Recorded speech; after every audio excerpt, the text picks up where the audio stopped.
For those listening, I'll throw out the caveat here that we use Orum.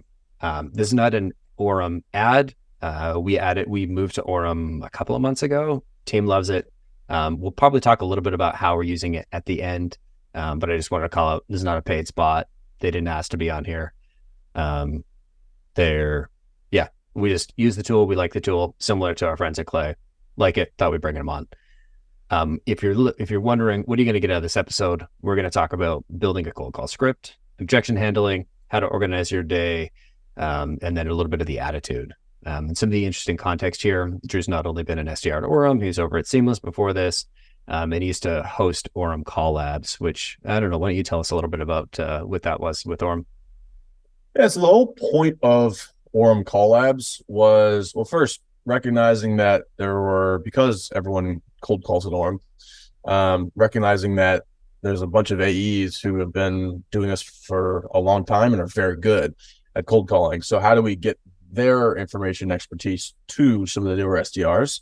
So what I did, I just invited some of the senior reps onto a call, pulled 2 or 3 call recordings, had them break them down, talk about what their mindset was going through the calls, walk through the objections, maybe what they should have done different if there was something different, in front of the whole SDR team. So it was super useful to hear the senior reps, and a lot of times SDRs don't talk to senior AEs, so it helped put a face to a name, make it a little bit easier to communicate with them as well.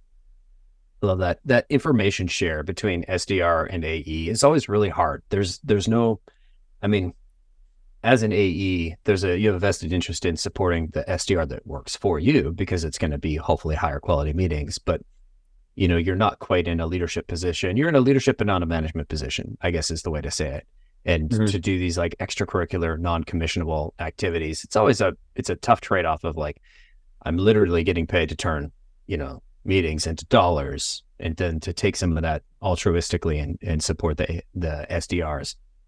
It's always tough to find that balance. So I love that you had kind of built this into the structure of what you're doing. Absolutely. I mean, I think one of the difficult things for sales teams, especially if you're remote, is to get that information siloed to the newer reps. A lot of time, like newer SDRs might be sort of scared to reach out to the senior AEs, or just a little bit nervous about it, or just not know who to reach out to. So any way we can get that information to the rest of the team, I think helps ramp time, helps confidence with the reps, makes them more communicable. If you are working together on different accounts, so it helps in all those areas. Interesting. And you were doing you weren't doing live calls. It was recorded calls. You would pick them and then get the team together and dissect them. Yeah, it was recordings, and we dissect them. Now we also do live cold calling together. So we have call blocks every day, where we'll all jump on the Orum sales floor, make calls for an hour. Everyone from newest SDR to the number 1 AE is on there. So it's nice. You can listen in live, chat about it, post a call, make coaching notes. It's very useful to just be around the best reps in the company. Interesting. And so this is actually something we've started implementing at Predictable Revenue is listening in on the sales floor. And I'll jump in there and like hear a couple of conversations like, oh, Hannah, I think you did this great, and try this in your next one.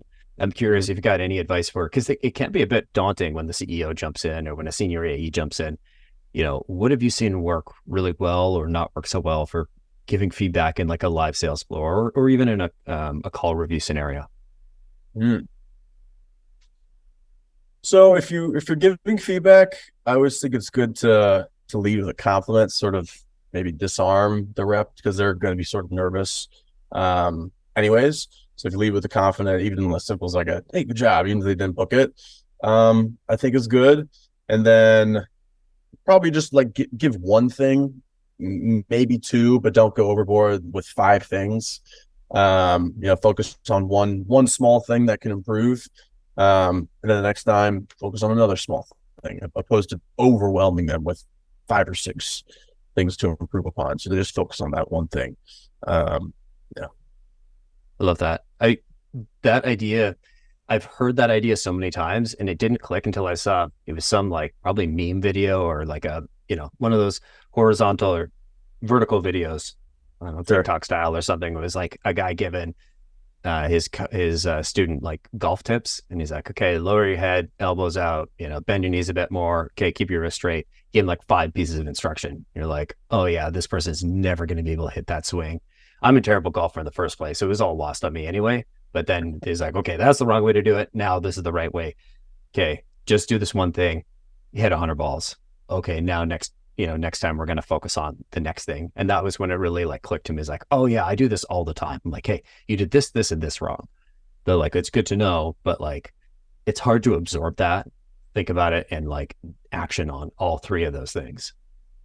Exactly. Because if you're giving someone 3 or 4 things to work on, that third thing might interfere with the first thing.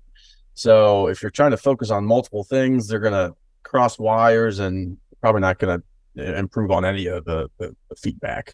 Um, so I think actually going slower through the feedback, you might feel slower because you're only giving one thing at a time, actually will improve you faster.